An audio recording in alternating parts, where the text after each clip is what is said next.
নমস্কার বন্ধুরা, welcome to my YouTube channel. নিয়ে চলে এলাম নতুন একটা রেসিপি, বেগুন ভর্তা। তো বেগুন ভর্তা বানানোর জন্য 100 গ্রাম বাদাম আমি ভালো করে কড়াতে দিয়ে রোস্ট করে নিলাম, যাতে তাড়াতাড়ি খোলাটা ছাড়িয়ে যায় আর ভালো করে পেশাই হয়। তো আমি এদিকে বেগুনগুলো ভালো করে পরিষ্কার করে কেটে নিই, দেখি ভেতরে পোকা আছে কি না। আর এগুলো দু আধখানা করে দিলে তবে একটু ভালো মশলাগুলো ওর মধ্যে ঢুকে যাবে। তাই ডান্ডি সমেত আমি রেখেছি বেগুনগুলো, আর কিছু বেগুন কানা বা পোকা আছে সেগুলো সরিয়ে রাখলাম। জলে দিয়ে দিয়েছি বেগুন। এদিকে মশলা নিয়ে নিয়েছি বাদাম, ধনে, জিরে, আর দেখুন গরম মশলা দিয়েছি, দারচিনি, এলাচ, লবঙ্গ।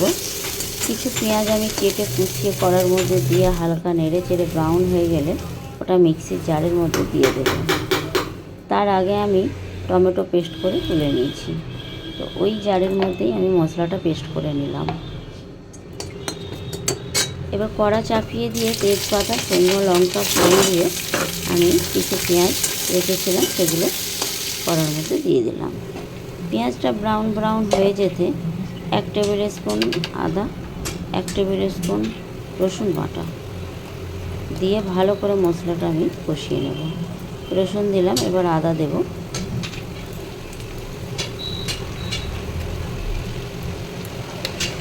একটু নেড়ে চেড়ে আদা রসুনের গন্ধটা যাতে উঠে যায়, উঠলে আমি এর মধ্যে দিয়ে দেবো টমেটো পেস্ট।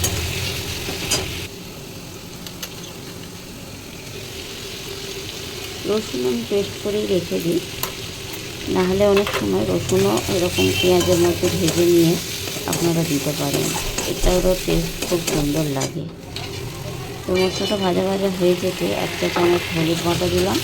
এবার টমেটো বাটাটা দিয়ে দিলাম, ভালো করে কষিয়ে নিচ্ছি যাতে টমেটো গন্ধটা বেরিয়ে যায়। এবার মিল্ক পাউডার 1 চা চামচ দিলাম, কাশ্মীরি পাউডার 1 চা চামচ দেব। দেওয়ার পরে টমেটো বাটিতে একটু জল দিয়ে ধুয়ে ওই জলটা আমি একটু দিয়ে দেব। মশলাটা আবার ভালো করে কষে নেব যাতে একটু তেল ছেড়ে বেরিয়ে আসে। দেখুন খুব সুন্দরভাবে কষা হয়ে গেছে, খুব সুন্দর একটা সেন্ট বেরিয়েছে।